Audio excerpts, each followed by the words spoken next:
Tu vois, bien sûr, si tu t'es fait vacciner, c'est que t'as pas foi en Dieu.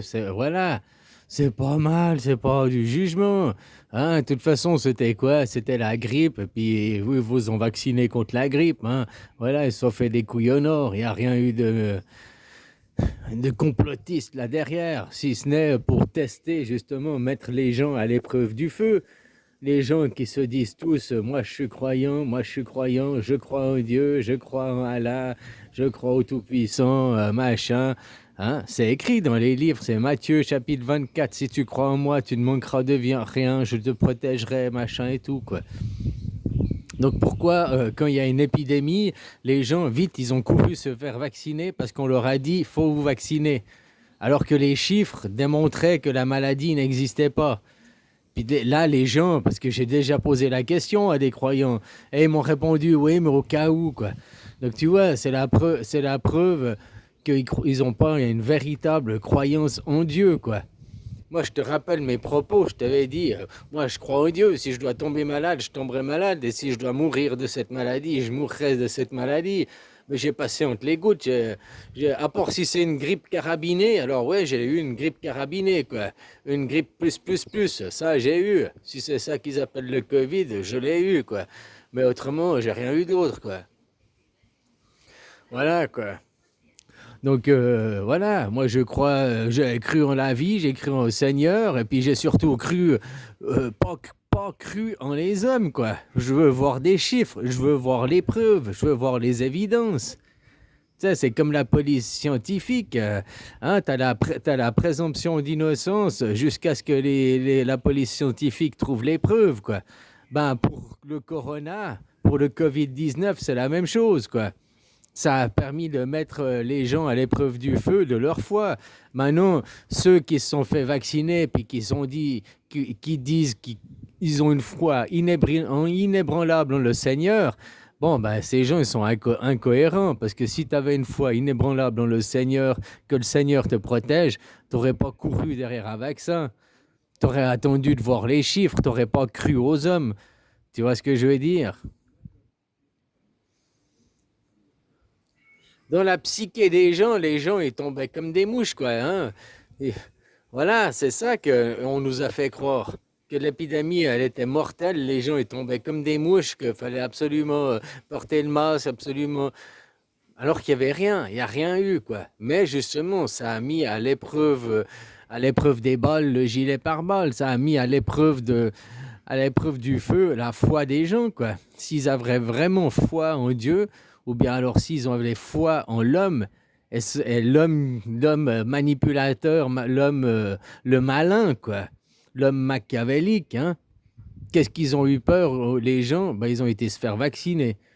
Et puis il faut pas dire oui, c'est le gouvernement qui a obligé, on n'avait pas le choix.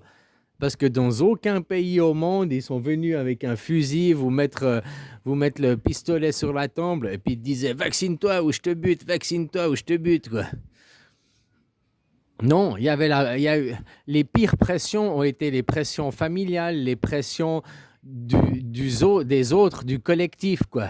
Ah, tu portes pas ton masque, mais tu prends pas soin des autres, t'en as rien à mais la maladie n'existe pas. Mais tu dois porter ton masque, le masque est obligatoire.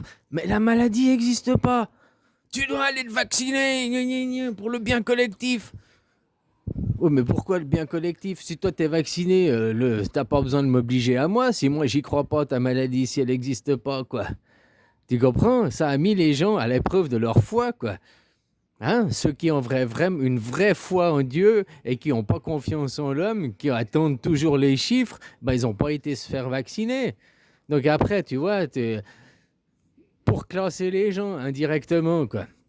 Mais c'est pas les classer dans le genre, ah bah voilà, t'es un vacciné, t'es un confiné à la piste, quoi. Hein, bah voilà, t'es vacciné, t'es un enfant, une personne crédule, t'es une personne naïve qui n'a pas pris le temps d'aller vérifier par elle-même les chiffres, qui n'a pas pris le temps d'aller consulter les informations, qui est resté dans la croyance des on-dit, quoi, dans le pipeau, quoi, dans les on-dit. Comme tous, ils sont les croyants. La plupart des croyants n'ouvrent pas le livre et ne vont pas vérifier, quoi. Ils restent dans les on-dit, le curé m'a dit, le pasteur m'a dit, le voisin m'a dit, les on-dit sur la croyance et ils prennent pas le temps d'ouvrir et de lire le livre de eux-mêmes, quoi. Non, ils vont dire, ah ben ça c'est le travail des théologiens, c'est le travail de ceux qui, les évêques, les curés, c'est leur travail d'ouvrir la Bible et puis de l'étudier la Bible. Ben non, c'est pas le travail des curés, c'est le travail de tout à chacun. Comme en démocratie, c'est le travail de tout à chacun que d'aller vérifier ce que fait ton gouvernement, ton administration, et de ne pas avoir confiance en l'administration. Pourquoi dans tous vos gouvernements, ils veulent supprimer les services publics au profit de services privés? Parce que dans les services publics, tu peux aller fouiner dedans, ils n'ont pas le droit de t'interdire d'avoir les informations, d'avoir les documents, parce que ça appartient au public, ça appartient à tout le monde. Voilà, tandis que si c'est des entreprises privées qui gèrent les données, qui gèrent les fichiers, ben là, non, c'est le monde du privé. Le monde public, tu n'as accès à rien. Tu ne peux pas aller vérifier les comptes, tu ne peux pas aller vérifier les statuts, tu peux rien aller vérifier, quoi. Tandis que quand ça appartient au public, tu peux tout vérifier. Et c'est un devoir en démocratie que d'aller tout vérifier, que d'aller tout contrôler. Parce qu'on connaît les gens. Tu vois, nous, on fait le pays du diable parce qu'on fait un pays basé sur les hommes. On connaît les hommes. Même si tu avais un prophète, un mec d'exception qui venait, c'est qu'une génération, il va être là 20 ans, 40 ans, il va mourir. Et après, ça va être remplacé par quoi? Des hommes d'exception, des Jésus, des Bouddhas, des Mohamed, des Moïse, des Horus, des machins. Il y en a un tous les 600 ans.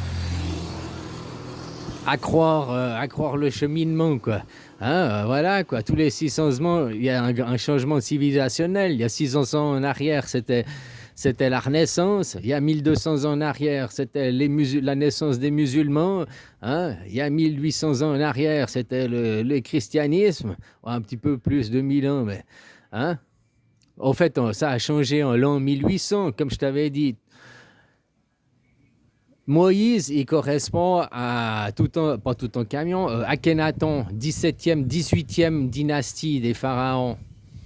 Et depuis l'an Jésus, la 18e dynastie, ça fait l'an 1800, en 1847-48, il est arrivé quoi? Il est arrivé de nouveau le général Dufour qui a fait la même chose, rétablir la paix et mettre la constitution. En Suisse, c'était la guerre, des guerres civiles. Ils se battaient pour qui c'est quel meilleur Dieu. Hein. Aussi en Suisse, c'était des guerres religieuses, catholiques, protestants, guerres civiles et tout, quoi. Jusqu'à ce qu'ils remettent la constitution au sommet, qui coupe la tête du roi. Avant, ils se battaient pour qui était le meilleur roi. Et ben voilà, le général Dufour a remis exactement comme Moïse il a fait il y a 3200 ans, 3600 ans en arrière. Ça s'est passé en Suisse il y a 180 ans en arrière. Voilà, général Dufour, quoi. Car, voilà. Enfin, c'est pas que lui, c'est toute l'équipe, tous ceux qui étaient là, qui ont participé, qui ont fait ça. Parce que le général Dufour, il a mis fin aux guerres en 1847 et c'est en 1848, le 12 septembre 1848, pour l'Yom Kippour, quoi, pour le nouvel an juif, en 1848, qu'est née la Constitution suisse. 18e dynastie, de nouveau, hein, en l'an 1800, depuis... chaque dynastie, il y a eu 25 dynasties et chaque dynastie correspond à un siècle, Voilà, quoi. Donc depuis Jésus, en l'an 1800, c'était la 18e dynastie pour notre monde.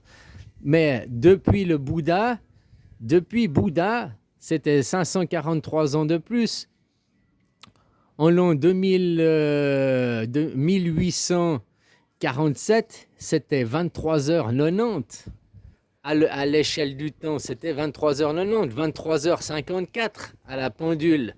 À 23h55 est arrivée la démocratie directe, puis paf, après ça fait que c'est quoi, 10 ans après, hein, en 1860, par là, et c'était minuit, c'était le nouveau jour, c'était le renouveau, quoi. On est déjà au nouveau soleil avec la démocratie directe qui est le moteur, qui est la locomotive qui tire le monde en avant. puis vous allez tous devenir des démocraties directes. Il a fallu 2500 ans pour que vous deveniez tous des démocraties représentatives. Maintenant, on ne va pas attendre 2500 ans parce qu'avec la mondialisation Internet, hein, voilà, vous avez 20 ans au maximum pour devenir tous des démocraties directes et une démocratie directe mondiale aussi. Une mondialisation. Tu vois, le World Forum économique, il est mort. Claude Schwab, il a pris sa démission. Ils sont morts. La gouvernance mondiale a plié. Ces gens, c'est des gens d'honneur. C'est des gens qui ont de la dignité. Ils savent quand ils ont perdu. Ils savent céder leur place, quoi. Par contre, derrière, leur caporal, leur sergent, leur chien de garde, ils continuent à aboyer comme s'ils n'avaient pas perdu, quoi. Hein, voilà, quoi.